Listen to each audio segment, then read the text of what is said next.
Salam sejahtera. Saya Puan Saja Muhammad Perempuan Puncual selaku Pegawai Pengurusan Kualiti Politeknik Tuanku Syed Sirajuddin bersama saya untuk sesi taklimat MSISO dan MQA. Okey, sebelum tu saya ingin mengucapkan selamat datang pada pelajar semester 1.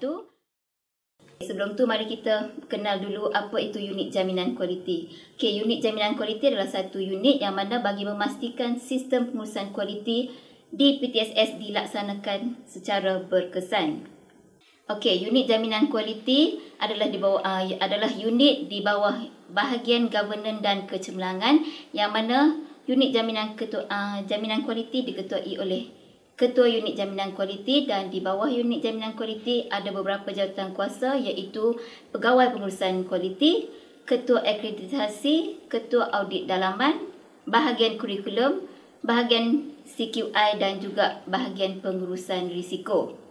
Untuk pergi lebih lanjut, mari kita kenali dulu dasar kualiti bagi Politeknik Tuanku Syed Sirajuddin. Dasar kualiti Politeknik Tuanku Syed Sirajuddin adalah untuk komited dalam membangunkan potensi pelajar ke arah kecemerlangan di dalam program yang ditawarkan melalui penambahbaikan berterusan dan pelaksanaan sistem pengurusan kualiti yang berkesan dalam pemberian perkhidmatan pendidikan. Politeknik Tuanku Syed Sirajuddin juga akan memastikan kehendak pelanggan dipenuhi melalui pencapaian objektif-objektif kualiti dalam memastikan keberkesanan sistem serta berusaha melaksanakan tanggungjawab sosial korporat. Sistem pengurusan kualiti adalah sistem pengurusan yang mana pakai sistem standard MSISO 9001-2015 dan juga MSISO 21000-2018. Sistem ataupun standard ini adalah standard yang bertulis yang mana menetapkan keperluan asas dalam melaksanakan sistem pengurusan kualiti bagi memenuhi keperluan dan kehendak pelanggan dan juga pihak berkepentingan. Okey, bagi PTSS kita pakai dua standard iaitu MSISO 9001-2015 dan juga MSISO 21001-2018. Okey, bagi sistem MSISO ni yang terlibat secara langsung bagi pelajar-pelajar di Politeknik adalah mengikut prosedur-prosedur yang berikut iaitu pelajar akan direct dengan proses pendaftaran pelajar, MIHAS, pendaftaran khusus, proses pengajaran dan pembelajaran, latihan industri, peperiksaan, pengurusan psikologi dan juga disiplin. Okey, seterusnya kita ke bahagian akreditasi. Okey, akreditasi ni pula adalah satu perakuan ataupun sijil bagi sijil diploma dan ijazah yang dianugerahkan kepada pelajar IPT yang telah mencapai tahap standard kualiti yang telah ditetapkan. Okey, dengan adanya akreditasi, pelajar juga mudah untuk membuat urusan pemindahan kredit. Pelajar juga boleh melanjutkan pelajaran di institusi tempatan dan juga luar negara. Pelajar boleh diterima untuk bekerja di dalam perkhidmatan awam ataupun dalam industri. Pelajar-pelajar juga boleh membuat atau mendapatkan bantuan kewangan dengan mudah.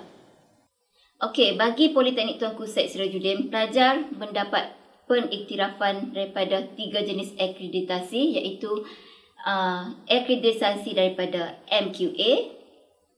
Agensi Kerakyatan Malaysia adalah satu badan yang mana mengiktirafkan pengajian yang ada di IPTA dan IPTS di Malaysia. Yang kedua adalah Engineering Technology Accreditation Council iaitu ETAC adalah badan yang mana mengiktirafkan pengajian di IPTA dan IPTS bagi program-program di bawah kejuruteraan teknologi dan pengajian juruteknik kejuruteraan. Okey, dan ketiga adalah Malaysian Board of Technology iaitu MBOT atau dalam bahasa Melayu kita panggil sebagai Lembaga Teknologi Malaysia adalah satu badan yang mengiktirafkan pengajian di IPTA dan IPTS di Malaysia dalam bidang teknologi dan juruteknik sebagai profession ikhtisas. Bagi jabatan-jabatan di akademik di Politeknik, JPH dan juga Jabatan Hospitality dan juga Jabatan Perdagangan adalah di bawah akreditasi MQA.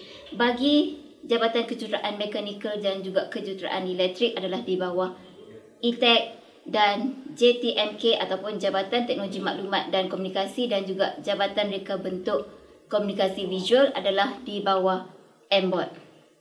bagi untuk kita melihat kelayakan akreditasi yang telah didaftarkan, so kita boleh masuk ke daftar kelayakan Malaysia untuk menyemak kelayakan diploma-diploma yang telah dilaksanakan di Politeknik. Okay, sekian, terima kasih.